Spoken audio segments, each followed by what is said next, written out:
ఒక ఫ్రెషర్‌కి కంటిన్యూగా rejections face చేస్తూ ఉంటారన్న. అలాంటి సమయంలో స్టూడెంట్స్ అసలేం చేయాలి? సో, అట్లాంటి టైంలో చిన్న చిన్న స్టెప్స్ ఫాలో అవుతే వాటిని ఓవర్‌కమ్ అయ్యి డైరెక్ట్ జాబ్ క్రాక్ జేయొచ్చు. ఎలాగా అంటే ఒక ఇంటర్వ్యూకెళ్లారు. ఎళ్ళాక కంపల్సరీగా ఫీడ్‌బ్యాక్ తెలుసుకోవాలండి. హెచ్ఆర్ నుంచి ఫీడ్‌బ్యాక్ కనుక్కోవటంలో తప్పు లేదు. త్రూ మెయిల్ అడగాలి.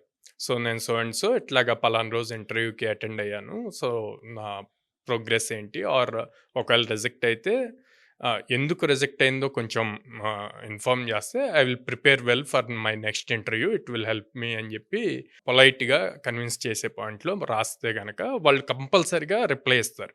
సో, ఎక్కడ ల్యాగ్ అవుతున్నారు ఏంటి అన్నది. ఎందుకు అప్పుడు అది మీకు నెక్స్ట్ ఇంటర్వ్యూకి బాగా యూజ్ అవుతది. అది చేయరండి చాలామంది. సెకండ్, అసలు వీళ్ళు అప్లై చేసిన జాబ్స్‌కి అందులో ఉన్న స్కిల్స్ వీళ్ళ రెజ్యూమ్‌లో ఉన్న స్కిల్స్ మ్యాచ్ అవుతున్నాయా లేదా? థర్డ్ వచ్చేసి మన లింక్డ్ఇన్ ప్రొఫైల్ అప్‌డేటెడ్‌గా ఉందా లేదా చూసుకోవాలి. ఇంటర్వ్యూయర్ మిమ్మల్ని సెలెక్ట్ చేయాలంటే మీ దగ్గర యూనిక్ క్వాలిటీ ఉండాలి. ఆ యూనిక్ క్వాలిటీ ఎలా చూపిస్తారు? సార్ యూనిక్ క్వాలిటీ అంటే మళ్ళీ స్కిల్లే కదా సార్ అనొచ్చు. స్కిల్లే. బట్ ఆ స్కిల్‌నే మీరు ప్రెజెంట్ చేయాలి. ఎలా ప్రెజెంట్ చేయగలరు? కొన్ని మినీ ప్రాజెక్ట్స్, మేజర్ ప్రాజెక్ట్స్ చేయాలి.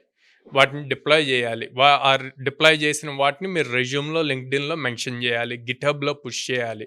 సో, ఇలాంటి థింగ్స్ చేసుకుంటే గనక రెజ్యూమ్‌కి వెయిటేజ్ పెరుగుతది. అండ్ ఇయన్నిటితో పాటు ఇంటర్న్‌షిప్స్ గాని, ఫ్రీలాన్సింగ్ వర్క్ గాని చేయాలి. ఇంటర్వ్యూయర్‌కి స్ట్రాంగ్‌గా ఉంటది. ఓకే. తిను జస్ట్ స్కిల్ గాదు. దాన్ని ప్రాక్టికల్‌గా ఇంప్లిమెంట్ చేయటానికి గూడా చూసాడు.